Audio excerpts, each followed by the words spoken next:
Much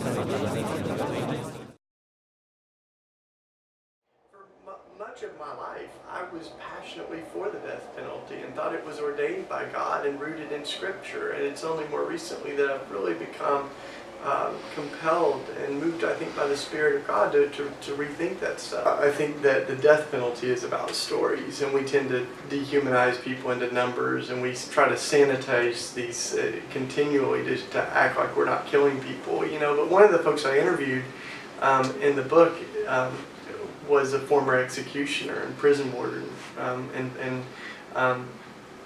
he was in Florida. His name's Ron McAndrew, and he oversaw executions by electric chair, and that haunted him, especially when one of them went awry and terribly wrong, and the man caught on fire, and he was done with it. So he went to Texas to be trained in lethal injection, to kind of pioneer a more sanitized way of executing people.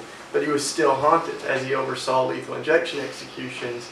And he went on this pilgrimage, and basically it was a deep spiritual journey for him, where he ended up going, there's just no good way to kill people.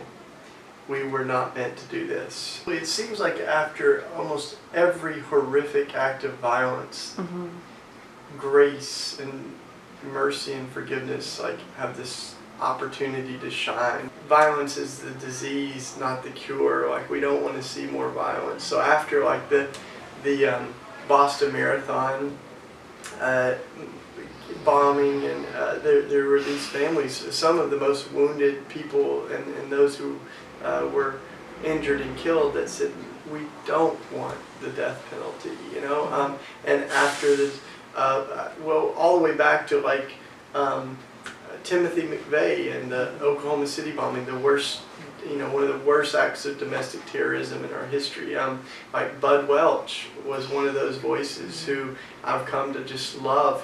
His daughter was killed, and at first he said, I wanted Timothy McVeigh to fry. I would have killed him if I had a chance. And he said, but then something began to happen inside me, and he thought of his daughter and what she wanted, and then he saw Timothy McVeigh's dad on TV crying, and he said, those are the tears of a father. He said, I felt like I was looking in the mirror, actually. And he got to know Timothy McVeigh's dad, and they became friends. And he said, I never felt closer to God in that moment, because it was transcended the evil. And that's why I wrote, Executing Grace, is to try to amplify some of those stories that are out there. And after Charleston, it was the same way, that so many of these families, after this terrible act of hatred and racism and violence, they began to speak out against the execution of Dylan Roof, and now there's a movement that I believe will lead to the end of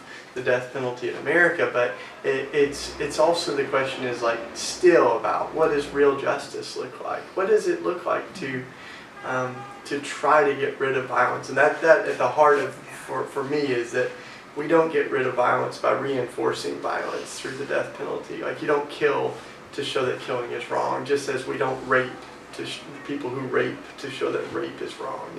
And so I think we can do a whole lot better, and I'm excited to be a part of that movement and conversation.